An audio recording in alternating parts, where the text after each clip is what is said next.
Welcome to the Deep Dive, where we take the densest academic sources, the ones that literally write the rules, and turn them into, well, a conversation.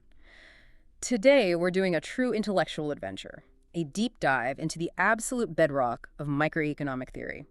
We're talking about how economists formally model you, the economic agent making a decision. That's right.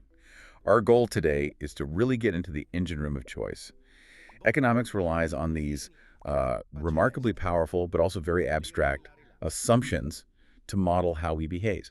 We're going to unpack those. Do economists assume we have this perfect internal ledger of what we want, or do they just watch what we do and work backward? And we'll see how those models simplify the breathtaking complexity of real life. And what surprising things those simplifications mean when we go from just an abstract choice to actual market demand. Our sources today are the foundational texts that define this entire field. We're going from the philosophy of preference all the way to the math of your budget, and even touching on how we think about risk. It's a shortcut to understanding the rules of the game. Let's jump in. Okay, so let's unpack this right away. At its core, microeconomic theory is all about individual agents, people like you pursuing their own interests.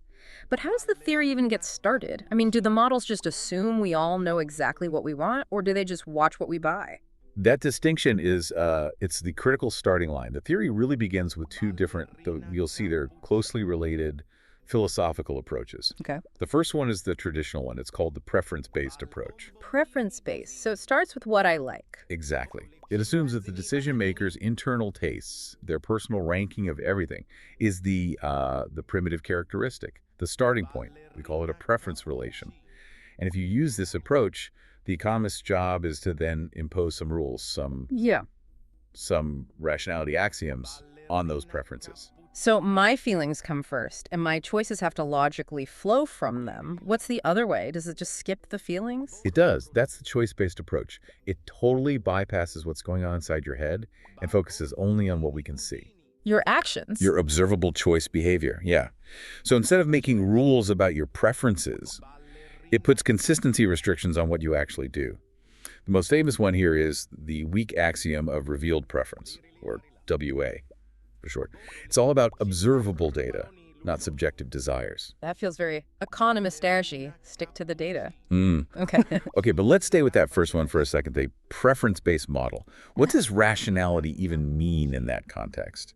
It really boils down to two surprisingly simple but incredibly powerful properties of your preference ordering. The first is completeness. Completeness. It just means that for any two options, let's say X and Y, you have to have a defined relationship. You either prefer X to Y, Y to X, or you're indifferent. You can't just say, I don't know. So a rational person in this model has already done the homework to rank everything, like a trip to Mars versus a lifetime supply of cheese. I have to have a preference. And if you're rational, you do. Yep. The second property, and this one is arguably even more fundamental, is transitivity. Okay, transitivity. This is the one that prevents loops, right? Yeah. Exactly. It prevents cycles. If you prefer X over Y and Y over Z, then you must prefer X over Z. If you violate that, you get into all sorts of trouble. Why is that one so important? Why is it such a pillar? Because if you have a cycle, you like apples more than bananas, bananas more than cherries, but then you like cherries more than apples, you can never land on a best choice. Ah. I mean, someone could just keep trading with you forever, taking a little bit of your money each time, and you just keep cycling through your preferences. The whole idea of maximizing your utility, of finding an optimal bundle, it just completely collapses without transitivity. It is the bedrock. That's a powerful idea. But, real life feels a lot messier. I think we all know people don't always act like these perfect preference engines. Are there documented cases that really challenge these axioms? Oh, absolutely. And this gets at the limits of the model.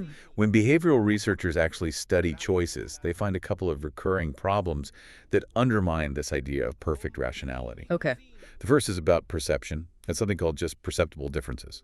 This is perceptible. Okay, what's an example? Imagine you're picking a paint color. You look at shade A and shade B, and they're so similar you're indifferent. Then B and C, you're indifferent. C and D, and so on down the line. Right. But then if I show you shade A next to shade Z, the first and the last one, you suddenly have a very clear preference. But the chain of indifference would imply you shouldn't. It violates transitivity. So the small steps are too tiny to notice, but the big jump at the end breaks the chain. Our perception isn't consistent enough. Exactly. The other big challenge is the framing problem, made famous by Kahneman and Tversky. It shows that how you present a choice matters a lot, even if the outcomes are identical. This is the calculator in the stereo example, right? That's the classic one. Researchers found that, a huge number of people will drive 20 minutes to save $5 on a $15 calculator. Sure, it feels like a great deal, a third off. But a much, much smaller number of those same people will drive the same 20 minutes to save the same $5 on a $125 stereo. Even though it's the same $5, the same 20 minutes. Right. Because your mind frames the saving relative to the total price. It feels trivial on the expensive item. But a truly rational agent should value their time and the $5 equally in both cases. This kind of framing can easily lead to choices that violate transitivity. So if reality is this messy, what does this mean for the economists building the models? How do they bridge that gap? Where does utility come in? Well, utility is the mathematical tool that makes this all work. Economists use a utility function, which is just a way of assigning numbers to different options to reflect your preferences. And here's the crucial insight. You can only represent a preference ordering with a consistent utility function if that ordering is rational. So it has to be complete and transitive. Correct. If you satisfy those axioms, we can assign numbers. The utility of A is higher than the utility of B if and only if you prefer A to B. But the actual numbers themselves don't matter, right? Just the ranking. Precisely. That means utility is ordinal. It's all about the order.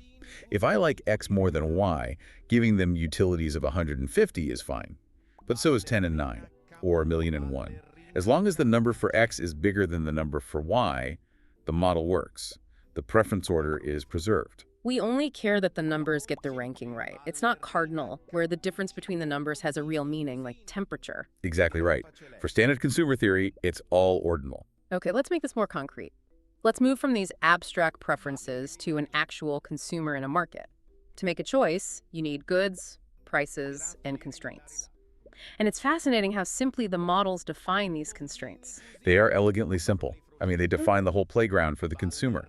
You've got two main types of barriers. First, there are physical constraints, which define the consumption set. So this is just reality, physics. Pretty much. Yeah. You can't consume negative amounts of pizza. You only have 24 hours in a day to split between work and leisure, that kind of thing. It exists before you even think about money. And that's there no matter how rich you are. Exactly. Then you have the economic constraint. This is your budget. It's defined by market prices and your total wealth. We call it the Walrasian budget set. A bundle of goods is affordable if its total cost is less than or equal to your wealth. And a crucial little assumption here, the consumer is a price taker. Your personal shopping trip doesn't change the price of milk at the supermarket. So your preferences meet your budget. And then out of that interaction comes the Walrasian demand function. This function, which basically predicts what you'll buy, it has two key properties, doesn't it? Yes, and they flow from assuming you have a continuous utility function and locally non-satiated preferences. Locally non-satiated, meaning more is always a little bit better. Basically, yeah. You'd always prefer to have a little bit more of something good. So the first property is homogeneity of degree 0. What on earth does that mean in plain English? It's simpler than it sounds. It just means if all the prices in the economy and your wealth all double, your choice doesn't change. Ah, because nothing has really changed. Your purchasing power is identical. Exactly. Your affordable set of options is exactly the same. The second property is Walrus law. Walrus law. This one states that you spend all your money. It does. Total expenditure equals total wealth. But what about saving? Don't people save? In this simple one-period model, saving is either ignored or it's treated as just another good you're buying. But the reason you have to spend everything comes right back to that non-satiation idea. Because if you had money left over, You could always buy something a little bit better or a little more of something you like and get more utility. So you weren't at your maximum to begin with. You always push right up against the budget line. which is a really strong assumption when you think about applying it to, say, savings policy. Oh, it absolutely is. You have to know the limits of the model. Okay, let's circle back to consistency. You mentioned the weak axiom of revealed preference, the WA, as the rule for observable choices. How does that apply here to this Walrasian demand? The WA is the consistency check for what you actually do in the market. It formalizes that idea of revealed preference. Think of it like this. On Monday, a chicken sandwich and a salad are both in your budget. You buy the chicken. So you have revealed you prefer the chicken. Right. Now, the weak axiom says that on Friday, If prices have changed and you buy the salad, it must be because the chicken sandwich is now too expensive. You can't choose the salad if the chicken is still affordable because you already told us you like the chicken more. That would be inconsistent. That is the weak axiom in a nutshell. Okay, now let's talk about how demand responds when things change. We have to separate out wealth effects from price effects. Right, this is comparative statics. Wealth effects are straightforward. A Mhm. good is normal if you buy more of it when you get richer. Most things are normal. A good is inferior if you buy less of it when you get richer. Think, instant noodles. You upgrade to something better. Exactly. Then you have price effects. Yeah. Usually if a price goes up, demand goes down. But this is where we get the exception that proves the rule. The Giffen good. The famous Giffen good, where a higher price leads to more demand. How is that even possible? A Giffen good has to be two things. First, it has to be a major staple for a very poor consumer, like potatoes during the Irish famine. Second, it has to be an inferior good. So when the price of potatoes goes up, these families become drastically poorer in real terms. They have to cut back on everything else, the tiny bit of meat they might have bought. And to survive, to get enough calories, they're forced to buy even more of the now more expensive potatoes. Wow. So the income effect of the price rise is so huge and negative that it completely overwhelms the normal substitution effect. That's the mechanism. Now, how does the weak axiom handle this? Does it rule out Giffen goods? I'm guessing no. No, but it imposes a deeper consistency. The WA is mathematically equivalent to what's called the compensated law of demand. Compensate. You mean we adjust for that income effect? We do.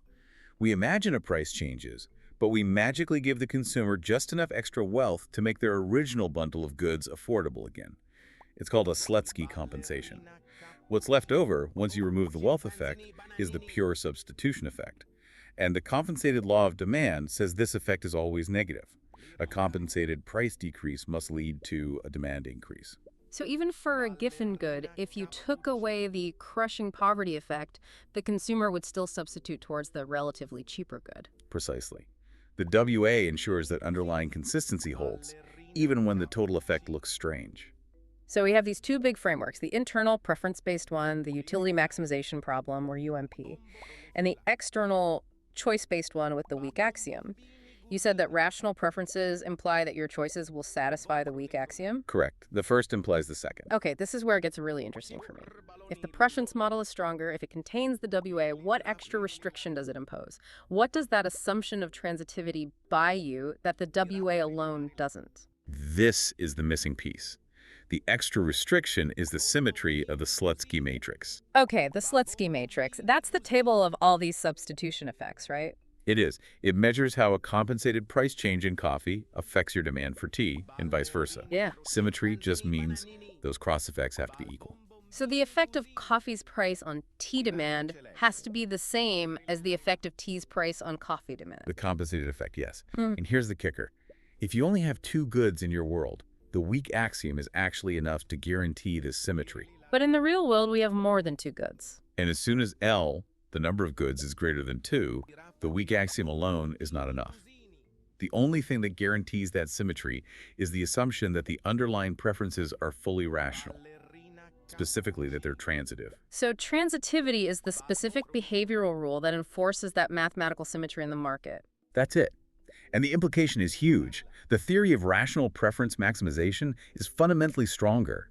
It imposes more rules on your behavior than just the theory of being locally consistent.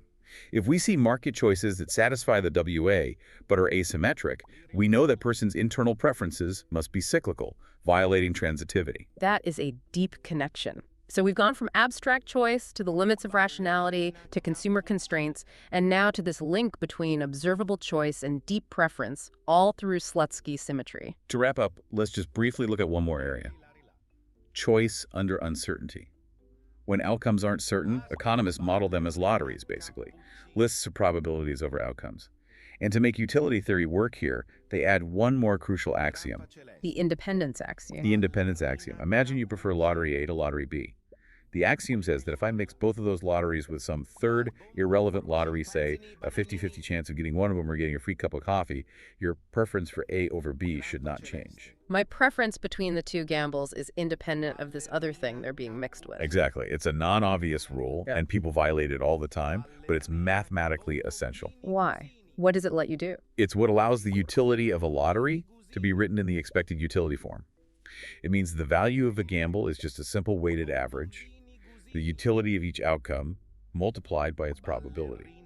It's an elegant linear structure that makes all the math work, but it all rests on that one behavioral assumption. So it seems like this entire massive field of microeconomics rests on just a handful of these really specific, non-obvious rules about how a rational person should behave. It does. And for you listening to this, I think it raises a fascinating final question. We've just described a perfectly consistent decision engine. It's complete, it's transitive, it's independent in how it assesses risk. The models are powerful because they assume you are that perfect agent. So the question to reflect on is, how often does your own decision-making process, in the real world with all its complexity, truly satisfy these incredibly stringent axioms? That gap between the perfect model and the messy human is where all the most exciting work is happening today.